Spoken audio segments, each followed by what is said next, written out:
to 47 because 47 was talking about immunomodulators. So you had to have a good understanding, go back to anatomy and physiology and micro of what your different cells do, which plays lovely right into our anemia drugs. So if you're looking at our anemia key terms, understand that the erythrocytes are your red blood cells. Erythropoiesis is making those red blood cells. Hematopoiesis, we had that in the last chapter, so that's making all our blood cells. You guys know what hemoglobin is. That's what carries that oxygen around throughout the body.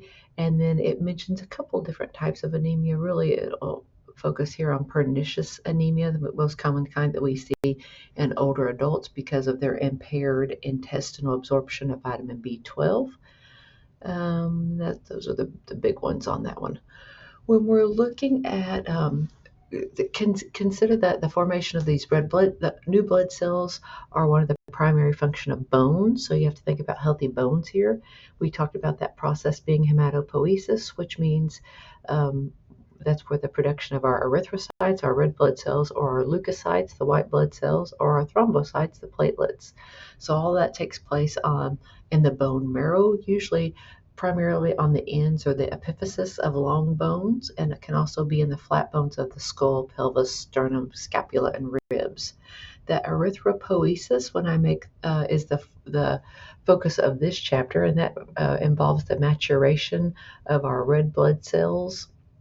The whole process there. When those red blood cells are manufactured by the bone marrow, they're released into circulation as immature red blood cells called reticulocytes. And then once they're in that circulation, they undergo a 24 to 36 hour maturation process until they become those fully matured functional red blood cells. After that, they have a lifespan of 120 days. So if you think about that cycle, when they're in that 24 to 36 maturation process, they're not doing what they need to do, which is carry oxygen. So if we don't have a high level of those mature red blood cells in circulation, we're not carrying oxygen as well as we need to.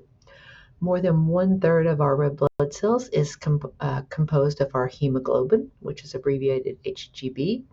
The underlying causes of anemia are defects in those red blood cell maturation and factors that are secondary to excessive red blood cell destruction. So when we're looking at our medications here, let me scroll down here.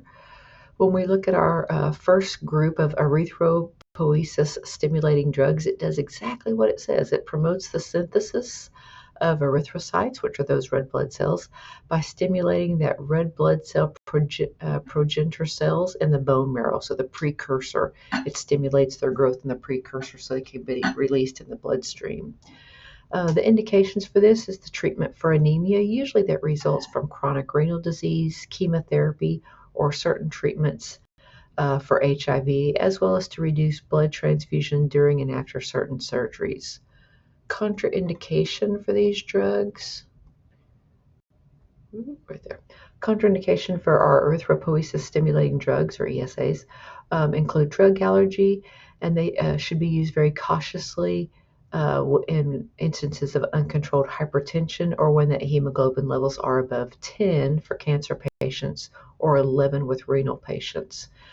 Use in patients with head or neck cancers or those at risk for thrombosis is very controversial because those medications increase tumor growth and increase the risk for thrombosis. Adverse effects for these medications include hypertension, fever, headache, pruritus, rash, nausea, vomiting, arthralgia, so pain in the joints, and injection site reaction. For the interactions of this drug, in 2010, the U.S. Food and Drug Administration issued a public health advisory regarding the overzealous use of EpiPen, this medication. It was found when hemoglobin levels are above 11 grams per deciliter and the drug is continued that patients experience severe or serious adverse effects, which could include heart attack, stroke, and death. Therefore, it's recommended that the EpiPen dose be targeted for hemoglobin levels of 11 grams per deciliter for patients on dialysis or 10 grams per deciliter for patients with chronic kidney disease who are not on dialysis. My drug of choice, did I scroll right by that? drug of choice is my Epigen or Hepato Alpha.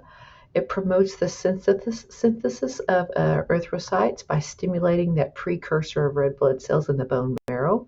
And then we just mentioned the overzealous use of that, so be careful for that one. Now let me scroll down to iron. When we talk about iron, it's that mineral that's essential for proper functioning of all biological systems in the body.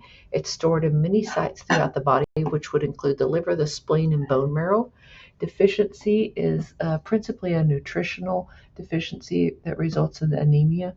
Individuals who require high amounts of iron are usually women, especially pregnant women and kiddos, and they're the groups that are most likely to develop iron deficiency anemia. Dietary sources of iron include meat and certain vegetables and grain.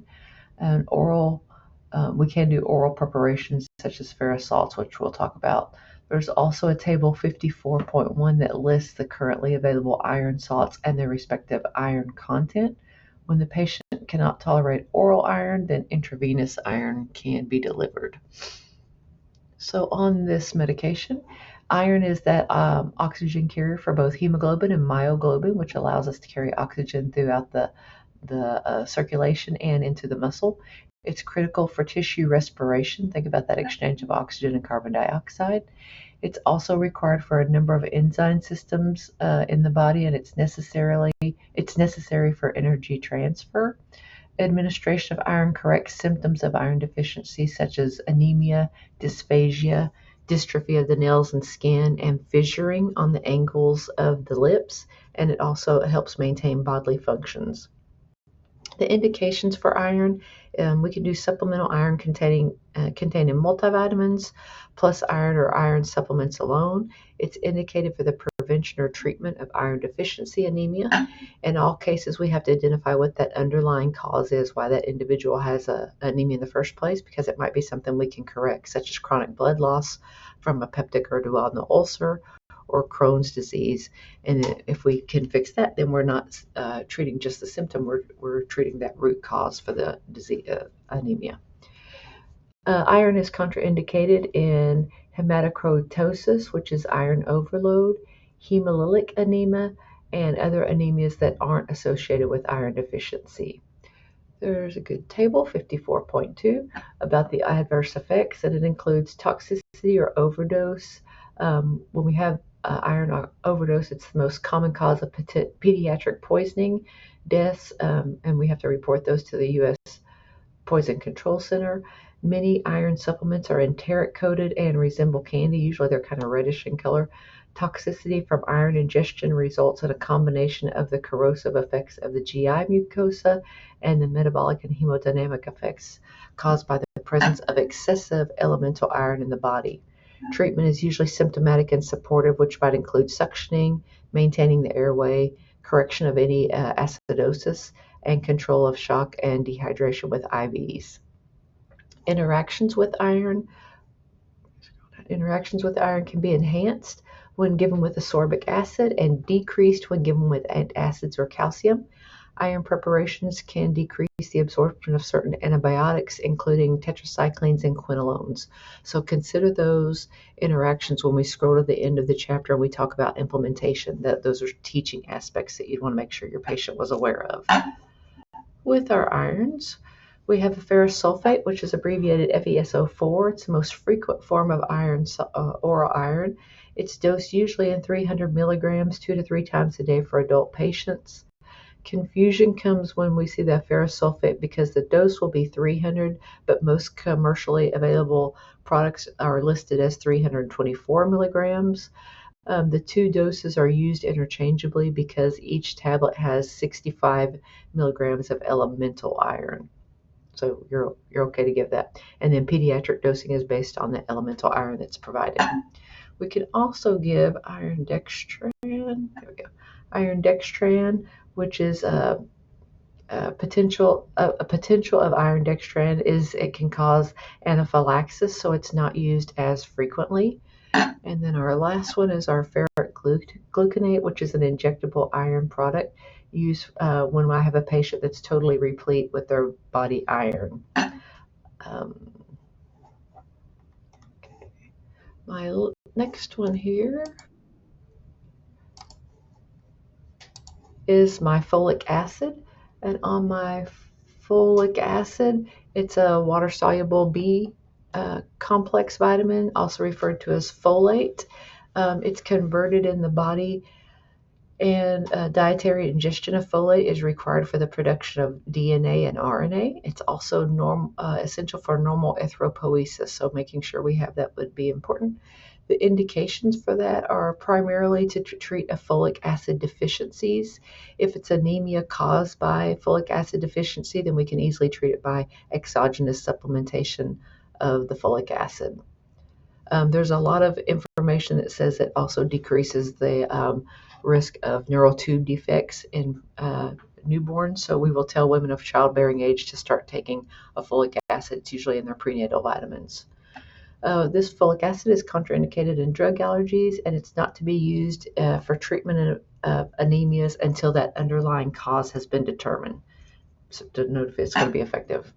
Adverse effects are allergic reaction or yellowish discoloration of the urine, almost like a highlighter yellow color.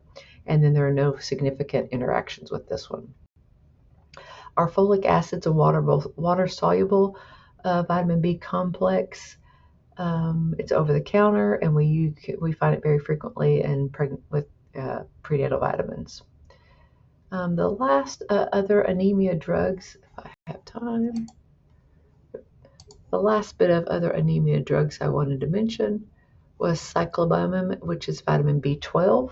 On this one, it's used to treat anemia and megaloblastic anemias. It can be given orally or intranasally to treat vitamin B12 deficiency, but it's usually given by deep intramuscular injection to treat pernicious anemia. Once the remission of the anemia is seen, we can move to a once-a-month dosing on that. If you scroll to the end of the chapter, also look at my teaching notes in case I get cut off here, making sure we understand what the assessment is on these individuals. So lab values would be important. And then under the implementation, I have quite a few things listed on that. And then obviously our evaluation is going to be if they have proved effective.